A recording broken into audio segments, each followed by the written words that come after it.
강원도의 작은 산골 마을, 해발 700m의 청정한 고원지대에 자리 잡은 양지마을은 서울에서는 상상할 수 없는 평화로움이 가득했다. 이른 아침, 안개가 산자락을 타고 천천히 올라오면 마을 전체가 마치 구름 위에 떠 있는 것처럼 보였다. 이곳에선 시간이 다르게 흘렀다. 도시의 바쁜 일상과는 달리 해가 뜨고 주는 자연의 리듬에 맞춰 사람들의 생활이 이어졌다. 양지마을에서 가장 큰 농장을 운영하는 김현우 할아버지는 마을에서 존경만 인물이었다. 70대 중반의 나이에도 불구하고 여전히 강인한 체력을 유지하며 소농장을 직접 관리했다. 그의 농장에는 20마리가 넘는 한우가 있었고 특히 그 중에서도 5마리의 소는 특별했다. 마을 사람들은 그 5마리가 사람의 말을 알아듣는다는 소문이 돌 정도였다. 할아버지는 그 5마리의 소에게 이름을 지어주었다.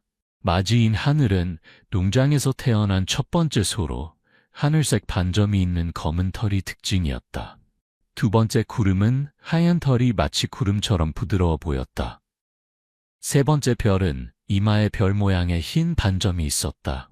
네 번째 달은 밤에 유독 활발하게 움직였고 마지막 바람은 어디서나 바람처럼 자유롭게 돌아다니길 좋아했다. 하늘아, 오늘도 잘 잤니?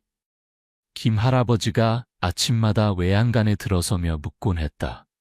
그럴 때마다 하늘은 마치 대답하듯 고개를 끄덕인 듯한 모습을 보였다.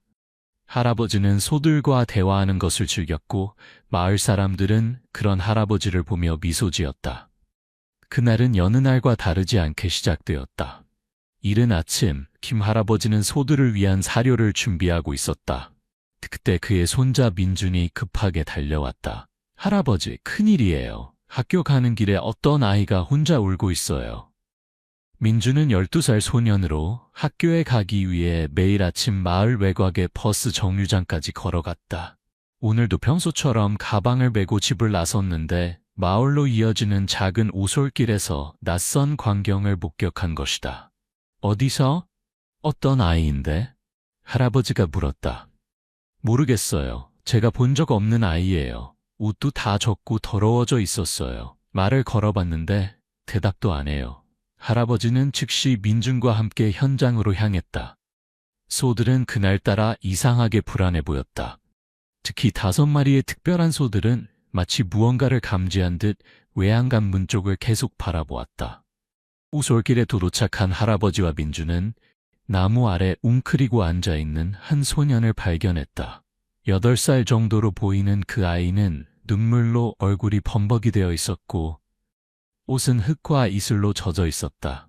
무엇보다 눈에 띄는 건 그의 눈빛이었다. 공포와 혼란, 그리고 깊은 슬픔이 그의 눈동자에 가득했다. 얘야, 괜찮니? 여기서 뭐하고 있니? 할아버지가 조심스럽게 다가가며 물었다. 소년은 대답 없이 더 세게 몸을 웅크렸다. 그의 떨림이 더 심해진 것을 본 할아버지는 더 이상 다가가지 않고 민준에게 말했다. 민준아, 할머니한테 가서 따뜻한 이불과 음식 좀 가져오라고 해. 민준이 집으로 달려가자 할아버지는 조용히 소년 곁에 앉았다. 강요하지 않고 그저 함께 있어주는 것만으로도 소년이 조금씩 안정을 찾기를 바랐다. 나는 이 마을에 사는 김현우라고 해. 저기 보이는 농장이 내 집이란다. 네가 원한다면 우리 집에서 쉬어갈 수 있어. 소년은 여전히 말이 없었지만 할아버지를 경계하는 눈빛으로 바라보았다. 그때 이상한 일이 일어났다. 아침 풀을 뜯기 위해 방목된 할아버지의 소들 중 하늘, 구름, 별, 바람 5마리가 갑자기 오솔길로 다가오기 시작한 것이다. 이상하네. 소들이 혼자서 여기까지 오다니. 할아버지가 중얼거렸다. 5마리의 소는 천천히 소년에게 다가갔다. 일반적으로 낯선 사람 앞에서는 경계하는 소들이었는데 이상하게도 그들은 소년에게 친근하게 다가갔다. 특히 하늘이 소년의 바로 앞에 멈춰서서 그를 바라보았다. 소년은 놀라움에 눈을 크게 떴다. 그리고 잠시 후 기적 같은 일이 일어났다. 소년이 천천히 손을 뻗어 하늘의 머리를 쓰다듬은 것이다. 할아버지는 경이로운 눈으로 그 광경을 지켜보았다. 하늘은 보통 낯선 사람의 접촉을 허용하지 않았기 때문이다. 할아버지, 왔어요? 민준이 이불과 음식을 들고 돌아왔다. 그리고 소들이 소년 주위에 모여있는 광경을 보고 놀란 눈으로 물었다. 소들이 왜 여기 있어요? 나도 모르겠구나. 스스로 여기로 온 것 같아. 할아버지가 이불을 소년에게 건네주자 소년은 조심스럽게 그것을 받았다.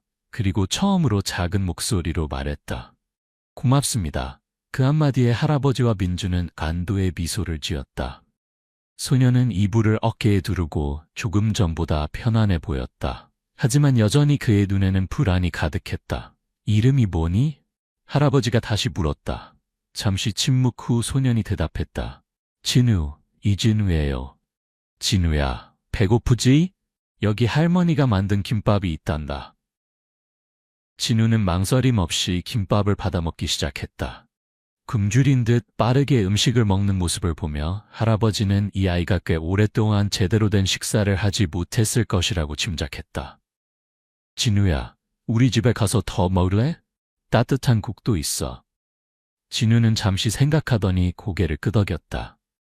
그런데 그가 일어서려 할 때 갑자기 다리에 힘이 풀리는 듯했다. 할아버지가 재빨리 그를 붙잡았다. 괜찮아? 많이 지친 것 같구나. 걸을 수 있어요. 진우가 말했지만 그의 다리는 여전히 떨리고 있었다. 그때 하늘이 진우 옆으로 다가와 마치 타라는 듯 몸을 낮췄다. 할아버지는 놀라움을 감추지 못했다. 하늘은 민준조차도 등에 태우는 것을 허락하지 않는 소였다. 하늘이가 너를 태워주고 싶은가 보구나. 진우는 망설였지만 하늘의 눈을 바라보고는 조심스럽게 그의 등에 올라탔다. 놀랍게도 하늘은 전혀 거부감 없이 진우를 태우고 천천히 농장을 향해 걷기 시작했다. 나머지 4마리의 소도 그들을 따랐다. 할아버지, 이런 적 처음 봐요. 민준이 흥분해서 말했다. 할아버지는 고개를 끄덕였다. 나도 처음 보는 광경이구나. 농장으로 돌아오는 길, 할아버지는 진우가 어떻게 이 외딴 마을까지 오게 되었는지 궁금했다. 하지만 지금은 그의 건강과 안정이 더 중요하다고 생각했다. 질문은 나중에 해도 될 것이다. 농장에 도착하자 할머니가 놀란 표정으로 그들을 맞이했다. 현우 씨, 이 아이는 누구예요? 길에서 발견한 아이예요. 이름은 진우라고 합니다. 많이 지친 것 같으니 일단 씻기고 쉬게 해주세요. 할머니는 즉시 따뜻한 물을 준비하고 깨끗한 옷을 가져왔다. 진우는 하늘에서 내려와 할머니를 따라 집 안으로 들어갔다. 그동안 5마리의 소는 마치 경비병처럼 집 주변을 지키듯 서 있었다. 민주는 학교에 가야 했지만 진우가 걱정되어 떠나기 싫어했다. 할아버지, 진우 형은 괜찮을까요? 할아버지는 민준의 머리를 쓰다듬며 말했다. 걱정 마. 우리가 잘 돌봐줄게. 너는 학교에 늦지 않게 가거라. 민준이 떠난 후 할아버지는 소들을 바라보았다. 그들의 행동이 이상했다. 평소에는 각자 풀을 뜯거나 쉬는 시간이었는데 오늘은 5마리 모두 집 주변을 맴돌고 있었다. 특히 하늘은 진우가 들어간 집을 계속해서 바라보았다. 너희들도 그 아이가 특별하다고 느끼는 거니? 할아버지가 소들에게 물었다. 하늘이 마치 대답하듯 고개를 끄덕였다. 집 안에서는 할머니가 진우를 씻기고 깨끗한 옷을 입혔다. 진우의 몸에는 여러 개의 멍과 상처가 있었다. 할머니는 걱정스러운 눈빛으로 그 상처들을 살폈지만 지금은 아무 말도 하지 않기로 했다. 배고프지? 더 먹을래? 할머니가 따뜻한 미소로 물었다. 진우는 고개를 끄덕였다. 할머니는 된장찌개와 밥, 여러 반찬을 차려주었다. 진우는 마치 며칠 동안 굶은 사람처럼 음식을 빠르게 먹었다. 식사를 마친 후 진우는 피곤한 듯 눈을 비비기 시작했다. 할머니는 그를 민준의 방으로 안내했다. 여기서 좀 쉬어라. 필요한 게 있으면 언제든지 말해. 진우는 침대에 누우자마자 깊은 잠에 빠졌다. 할머니는 그를 이불로 덮어주고 조용히 방을 나왔다. 어떤 아이인 것 같아요? 할아버지가 물었다. 할머니는 걱정스러운 표정으로 대답했다. 몸에 멍이 많아요. 누군가에게 학대받은 것 같아요. 그리고 많이 지쳐 보여요. 오랫동안 제대로 먹지도 자지도 못한 것 같아요. 할아버지의 표정이 어두워졌다. 신고해야 할까요? 일단 아이가 깨면 더 이야기를 들어봐야 할 것 같아요. 어쩌면 가출일 수도 있고. 그들의 대화는 창문 밖에서 들리는 소들의 울음소리에 중단되었다. 평소와는 다른 마치 경고하는 듯한 울음소리였다. 할아버지가 급히 밖으로 나가보니 5마리의 소가 마을로 향하는 길을 바라보며 불안하게 움직이고 있었다. 그리고 그 길 끝에서 검은 승용차 한 대가 천천히 마을로 들어오고 있었다. 제2장 비밀의 시작. 검은 승용차는 마을 입구에서 멈춰섰다. 차에서 내린 사람은 40대 중반으로 보이는 남자였다.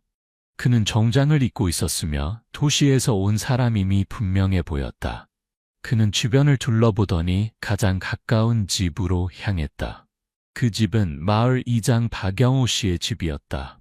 할아버지는 소들의 이상 행동과 낯선 차의 등장 사이에 어떤 연관성이 있을지 의심스러웠다. 특히 하늘이 계속해서 그 방향을 경계하는 모습이 마음에 걸렸다. 현우 씨, 누구세요? 할머니가 궁금해하며 물었다. 모르겠어요. 도시에서 온 것 같은데. 그들은 조금 더 상황을 지켜보기로 했다. 얼마 후 이장이 그 남자와 함께 집 밖으로 나왔다. 이장은 마을 곳곳을 가리키며 무언가를 설명하는 것 같았다. 그들은 천천히 마을을 돌아다니기 시작했고 결국 김 할아버지의 농장 방향으로 걸어오고 있었다. 할아버지, 이장님이 오고 있어요. 할머니가 창문을 통해 밖을 보며 말했다. 할아버지는 소들에게 얌전히 있어라라고 말한 후 대문 앞으로 나가 이장과 낯선 남자를 맞이했다. 현우 씨, 안녕하세요. 이분은 서울에서 오신 강 형사님이에요. 경찰청 소속이시래요. 이장이 소개했다. 안녕하세요. 강민석 형사입니다. 남자가 공손하게 인사했다. 할아버지는 의아한 표정으로 인사를 받았다. 무슨 일로 이런 외딴 마을까지 오셨습니까? 강 형사는 잠시 망설이더니 말했다. 실종된 아이를 찾고 있습니다. 지난 사흘 동안 서울 근교를 수색했는데 목격자 증언에 따르면 이 지역으로 왔을 가능성이 있습니다. 할아버지의 심장이 빠르게 뛰기 시작했다. 분명 진우 이야기일 것이다. 하지만 왜 소들이 이렇게 불안해하는 걸까? 뭔가 이상한 점이 있었다. 어떤 아이인가요? 할아버지가 조심스럽게 물었다. 강 형사는 주머니에서 사진 한 장을 꺼냈다. 이 아이입니다. 이진우, 8살이에요. 사흘 전 양부모 집에서 가출했습니다. 할아버지는 사진을 보았다. 분명 아침에 발견한 진우였다. 하지만 사진 속 진우는 지금 자신의 집에서 자고 있는 진우와는 달리 건강하고 행복해 보였다. 혹시 이 아이를 보셨나요? 강 형사가 다시 물었다. 할아버지는 잠시 망설였다. 진실을 말해야 할까? 하지만 소들의 이상 행동이 마음에 걸렸다. 평소 사람의 감정을 잘 읽는다고 생각했던 소들이 이 형사에 대해 경계하는 모습을 보이는 이유가 뭘까? 죄송합니다만 그런 아이는 보지 못했습니다. 할아버지가 말했다. 강 형사의 표정이 미묘하게 변했다. 실망인지 의심인지 알 수 없는 표정이었다. 그렇군요. 혹시 마을에 낯선 아이가 있다면 꼭 연락해 주세요. 그는 명함을 건네며 말했다. 물론이죠. 그럼요. 할아버지는 명함을 받아들었다. 강 형사는 이장과 함께 다시 마을을 돌아보기 위해 떠났다. 그들이 시야에서 사라지자 할아버지는 소들에게 다가갔다. 너희들도 뭔가 느낀 거지? 그 사람에 대해서? 소들, 특히 하늘이 불안하게 울었다. 할아버지는 오랜 세월 소들과 함께 지내며 그들의 직감을 신뢰하게 되었다. 소들이 이렇게 경계하는 데는 분명 이유가 있을 것이다. 집으로 돌아온 할아버지는 할머니에게 상황을 설명했다. 경찰이라고요? 그런데 왜 거짓말을 하셨어요? 할머니가 놀라서 물었다. 소들이 그 사람을 경계했어요. 그리고 진우의 상태를 보세요. 멍투성이에 지쳐 있어요. 무언가 이상해요. 할머니도 고개를 끄덕였다. 맞아요. 보통 가출한 아이의 모습이 아니에요. 그렇도 해도 경찰에게 거짓말을 하는 건? 일단 진우가 깨면 이야기를 들어봐야 할 것 같아요. 그때까지는 조용히 있어요. 그들의 대화는 방에서 들리는 소리에 중단되었다. 진우가 깨어난 것 같았다. 할머니가 방으로 들어가 보니 진우는 침대에 앉아 창밖을 바라보고 있었다. 잘 잤니? 할머니가 다정하게 물었다. 진우는 고개를 끄덕였다. 그의 눈은 이전보다 맑아 보였지만 여전히 불안함이 느껴졌다. 배고프지? 뭐 먹고 싶은 거 있니? 아무거나 괜찮아요? 진우가 작은 목소리로 대답했다. 할머니는 진우에게 따뜻한 우유와 빵을 가져다 주었다. 진우는 감사의 인사를 하고 천천히 먹기 시작했다. 진우야, 네가 어떻게 여기까지 오게 됐는지 얘기해 줄 수 있겠니? 할아버지가 조심스럽게 물었다. 진우는 잠시 우유잔을 바라보다가 말했다. 도망쳤어요? 누구한테서? 아버지요. 할아버지와 할머니는 서로를 바라보았다. 아까 강 형사가 진우는 양부모 집에서 가출했다고 했었다. 아버지가 널 괴롭혔니? 할머니가 진우의 멍들을 바라보며 물었다. 진우의 눈에 눈물이 고였다. 아버지는 제가 말을 안 들으면 때려요. 그리고? 진우는 말을 잇지 못했다. 할아버지는 더 이상 묻지 않기로 했다. 진우가 준비됐을 때 스스로 이야기할 수 있도록 기다려주는 것이 좋겠다고 생각했다. 진우야, 이제 넌 안전해. 우리가 지켜줄게. 할아버지가 진우의 손을 잡으며 말했다. 진우의 눈에서 눈물이 흘러내렸다. 정말요? 저를 돌려보내지 않을 거예요? 물론이지. 네가 원치 않는다면 절대 돌려보내지 않을 거야. 진우는 그제서야 안도의 한숨을 내쉬었다. 고맙습니다. 그런데 진우야, 아까 한 경찰 아저씨가 널 찾으러 왔었어. 할아버지가 조심스럽게 말을 꺼냈다. 진우의 얼굴이 순간 창백해졌다. 그의 손이 떨리기 시작했다. 경찰이요? 땡. 강민석이라는 형사인데 네가 가출했다고 너를 찾고 있대. 진우의 눈에 공포가 서렸다. 그 사람은 경찰이 아니에요. 할아버지와 할머니는 놀라움을 감추지 못했다. 그게 무슨 말이니? 할머니가 물었다. 그 사람은 아버지 친구예요. 진짜 경찰 아니에요. 제발 저를 그 사람한테 보내지 마세요. 진우가 떨리는 목소리로 간청했다. 할아버지는 소들의 이상한 행동이 이제 이해가 됐다. 그들은 진우의 공포를 감지한 것이다. 걱정 마. 우리는 내 편이야. 그런데 진우야, 우리가 널 도울 수 있게 더 자세히 알려줄 수 있겠니? 내 아버지는 누구시니? 진우는 잠시 망설이더니 떨리는 목소리로 말했다. 제 진짜 아버지는 돌아가셨어요. 지금 아버지는 양아버지예요. 그는 이상해요. 가끔. 진우는 다시 말을 잇지 못했다. 할머니는 진우를 부드럽게 안아주었다. 괜찮아. 지금은 이야기하지 않아도 돼. 충분히 쉬고 나서 이야기하자. 그때 밖에서 소들이 울음소리가 들렸다. 할아버지가 창문으로 밖을 내다보니 하늘을 비롯한 5마리의 소가 모두 불안하게 울고 있었다. 그리고 멀리서 다시 그 검은 승용차가 나타나는 것이 보였다. 저 사람이 다시 왔어요. 할아버지가 긴장된 목소리로 말했다. 진우는 창문 밖을 보자마자 몸을 웅크리고 떨기 시작했다. 저를 잡으러 왔어요. 제발 숨겨주세요. 할머니는 즉시 행동했다. 현우 씨, 저는 진우를 데리고 뒷방에 숨을게요. 당신은 그 사람을 만나보세요. 할아버지는 고개를 끄덕이고 밖으로 나갔다. 하늘이 가장 먼저 할아버지에게 다가왔다. 그의 눈에는 불안함이 가득했다. 하늘아, 걱정 마. 내가 진우를 지킬게. 검은 차는 농장 입구에 멈춰섰고 강 형사가 내렸다. 그의 뒤로 이장도 함께 내렸다. 김 할아버지 다시 찾아뵙게 되었네요. 강 형사가 미소를 지으며 말했지만 그 미소가 눈까지 닿지는 않았다. 무슨 일이십니까? 할아버지가 물었다. 마을을 다 둘러봤는데 그 아이를 못 찾았습니다. 혹시 생각해보니 기억나는 게 있으신가요? 할아버지는 고개를 저었다. 아니요, 아까 말씀드린 대로 그런 아이는 보지 못했습니다. 강 형사의 시선이 할아버지 뒤로 향했다.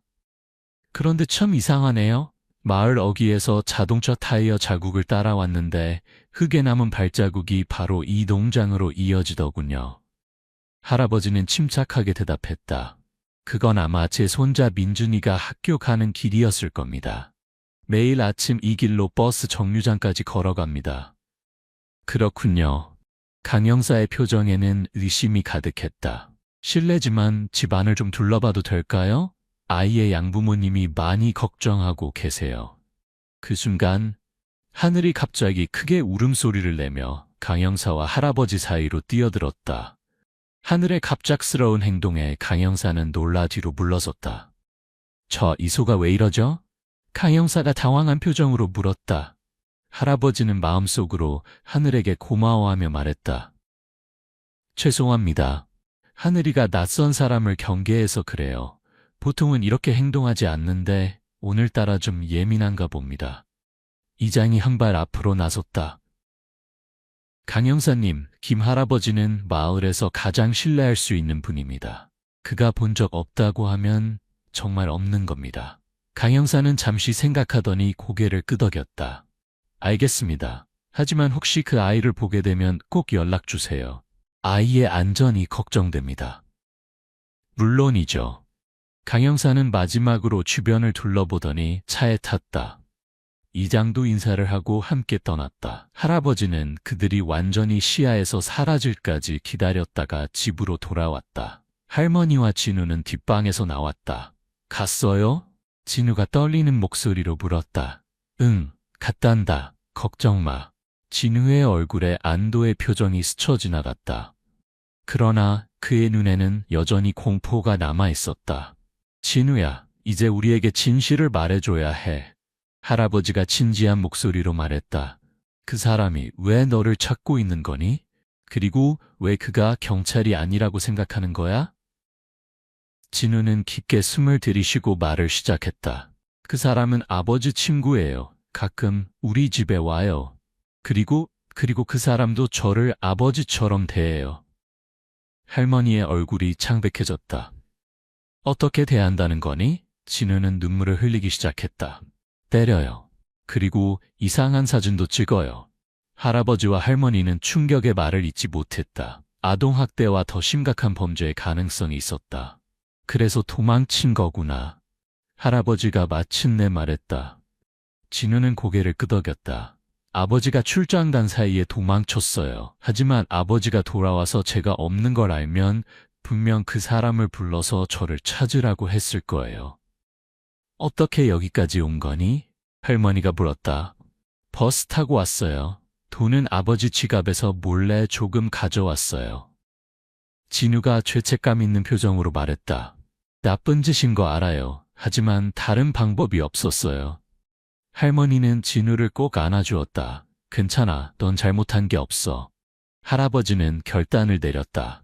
이 일은 진짜 경찰에 신고해야겠어. 아동보호기관에도 연락하고. 그때 갑자기 민준이 학교에서 돌아왔다. 할아버지, 할머니, 진우 형 괜찮아요? 응, 괜찮단다. 할아버지가 대답했다. 민준은 진우에게 달려가 반가워했다. 진우 형, 나 학교에서 계속 걱정했어. 진우는 민준을 보고 작게 미소 지었다. 아마도 오랜만에 지은 진짜 미소였을 것이다. 할아버지는 민준에게 상황을 간단히 설명했다. 민준아, 진우는 지금 어려운 상황에 있단다. 우리가 도와줘야 해. 민준은 진지하게 고개를 끄덕였다. 알겠어요, 할아버지. 제가 진우 형 지킬게요. 할아버지는 전화기를 들고 경찰서 번호를 찾기 시작했다. 그러나 그때 창밖에서 다시 소들의 불안한 울음소리가 들렸다. 이상하네. 할아버지가 중얼거리며 밖을 내다보았다. 소들이 모두 마을 입구 쪽을 바라보고 있었다. 할아버지의 시선도 그곳으로 향했다. 그리고 충격적인 광경을 목격했다. 검은 승용차뿐만 아니라 세 대의 차가 더 마을로 들어오고 있었다. 할머니, 아이들을 데리고 뒷산으로 가세요. 지금 당장요. 할아버지의 목소리는 긴박했다. 왜요? 무슨 일이에요? 할머니가 물었다. 차가 더 왔어요. 뭔가 이상해요. 일단 아이들의 안전이 우선입니다. 할머니는 즉시 행동했다. 배낭에 물과 간식, 몇 가지 필수품을 챙기고 아이들을 데리고 뒷문으로 나갔다. 현우 씨, 당신은요? 난 여기 남아서 시간을 좀 벌게요. 우리 소들도 데리고 갈 테니 먼저 가세요. 할머니는 걱정스러운 표정으로 할아버지를 바라보았지만 아이들의 안전이 먼저라는 것을 알고 있었다. 그녀는 진우와 민준의 손을 잡고 뒷산으로 향하는 오솔길로 향했다. 할아버지는 소들에게 다가갔다. 하늘아, 구름아, 별아, 달아, 바람아, 너희는 할머니와 아이들을 따라가 그들을 지켜줘. 소들은 마치 할아버지의 말을 이해한 듯 고개를 끄덕였다. 특히 하늘이 앞장서서 할머니와 아이들이 간 방향으로 걸어갔고 나머지 소들도 그를 따랐다. 할아버지는 마당에 남아 차들이 농장에 도착하기를 기다렸다. 얼마 지나지 않아 4대의 차가 농장 앞에 멈춰섰다.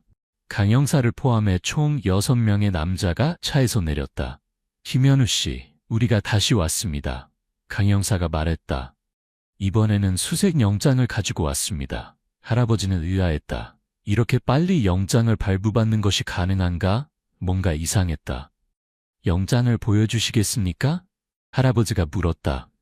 강영사는 서류 한 장을 내밀었다. 할아버지는 그것을 자세히 살펴보았다. 서류는 공식적으로 보였지만 할아버지는 법률 전문가가 아니었기 때문에 진위를 확인할 수 없었다. 이제 집안을 수색하겠습니다. 강영사가 말했다. 할아버지는 시간을 벌어야 했다. 물론이죠. 하지만 먼저 이장님께 연락해서 함께 있었으면 합니다. 마을의 관습이니까요. 강영사의 얼굴에 짜증이 스쳤다. 시간이 없습니다. 당장 수색하겠습니다. 그들은 할아버지를 밀치고 집 안으로 들어갔다. 할아버지는 그들을 따라갔지만 한 남자가 그를 막았다. 여기 계세요. 동료들이 수색할 겁니다. 할아버지는 할 수 없이 밖에서 기다렸다. 그들이 집 안에서 물건들을 뒤지는 소리가 들렸다. 할아버지는 할머니와 아이들이 무사히 뒷산으로 피했기를 바랐다. 약 10분 후 강영사가 화가 난 표정으로 나왔다. 아이가 어디 있습니까?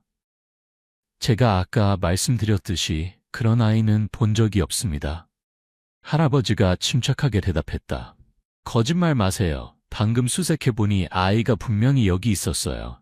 침대에 아이 머리카락이 있고 아이 크기의 옷도 있었어요.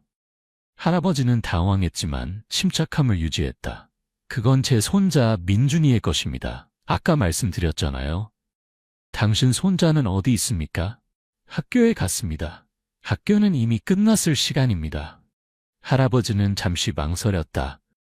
그럼 친구 집에 갔겠죠. 강영사는 할아버지의 눈을 똑바로 바라보며 말했다. 김현우 씨, 아이를 숨기면 공범이 됩니다. 아동 유괴를 도운 것으로 처벌받을 수 있어요. 유괴라고요? 할아버지가 놀라서 물었다. 그 아이가 가출했다고 하지 않았습니까? 강영사의 표정이 변했다. 아, 네. 가출이죠. 하지만 미성년자를 숨기는 것도 범죄입니다. 할아버지는 이제 확신했다. 이 사람은 진짜 경찰이 아니다. 진우의 말이 사실이었다. 강영사님, 진짜 경찰의 신원 확인을 해도 될까요? 할아버지가 도전적으로 물었다.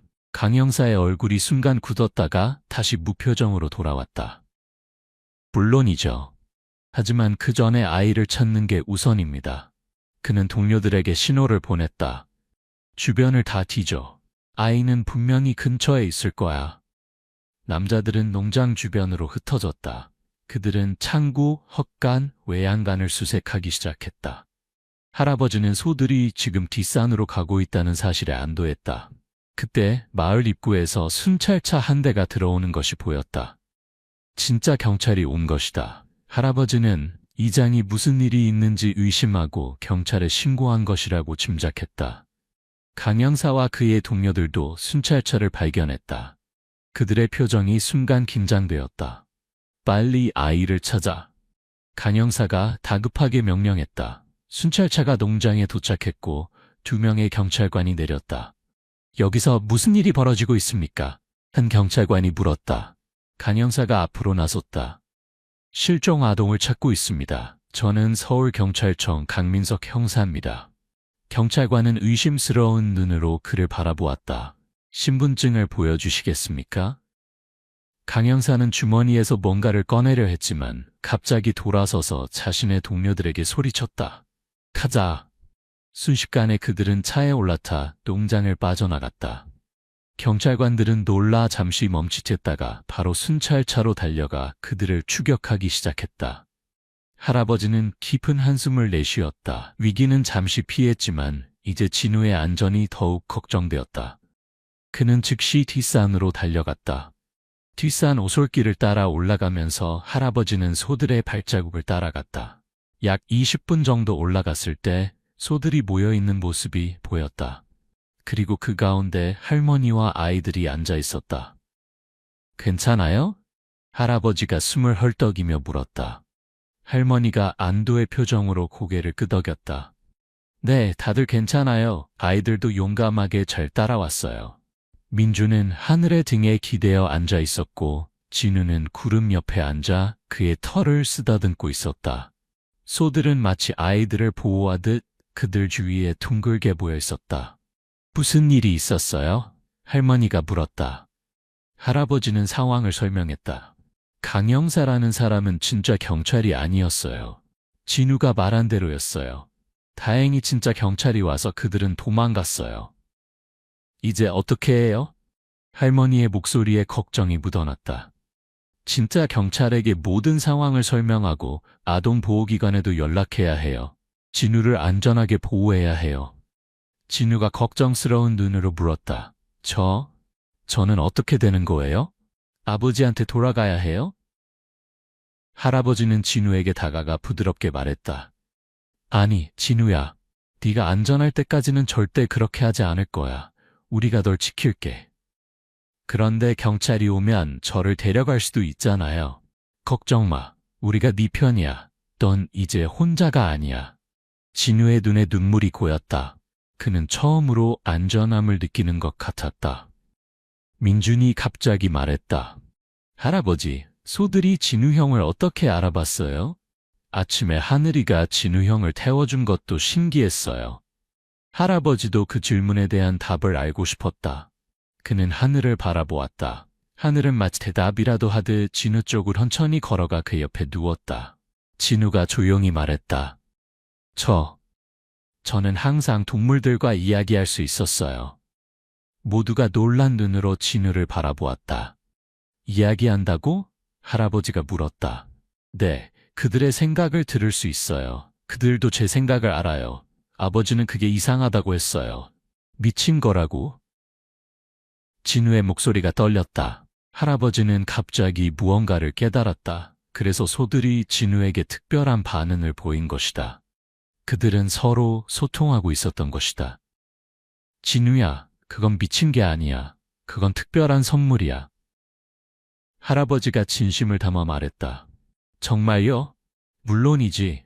난 항상 소들이 사람의 말을 이해한다고 생각했는데 네가 정말로 그들과 대화할 수 있다니 놀랍구나. 진우의 얼굴에 작은 미소가 떠올랐다.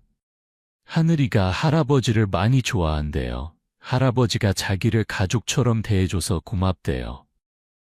할아버지의 눈에 눈물이 고였다. 수십 년간 소들과 함께 지내며 항상 그들이 자신의 말을 이해한다고 믿었지만 실제로 그들의 생각을 들을 수 있다는 것은 상상도 하지 못했다. 그들이 뭐라고 더 말하니? 할아버지가 궁금해했다. 하늘이가 말해요. 할아버지 덕분에 이 농장의 소들은 행복하대요. 하지만 다른 곳의 소들은 그렇지 않대요. 하늘이는 제가 여기 있으면 안전할 거라고 생각해요. 할머니가 감동한 표정으로 말했다. 진우야, 그건 정말 특별한 능력이구나. 그때 멀리서 사이렌 소리가 들렸다. 경찰이 다시 마을로 돌아온 것 같았다. 내려가 봐야겠어요. 할아버지가 말했다. 저도 같이 갈게요. 할머니가 말했다. 아니, 당신은 아이들과 함께 여기 있어요. 내가 상황을 설명하고 올게요.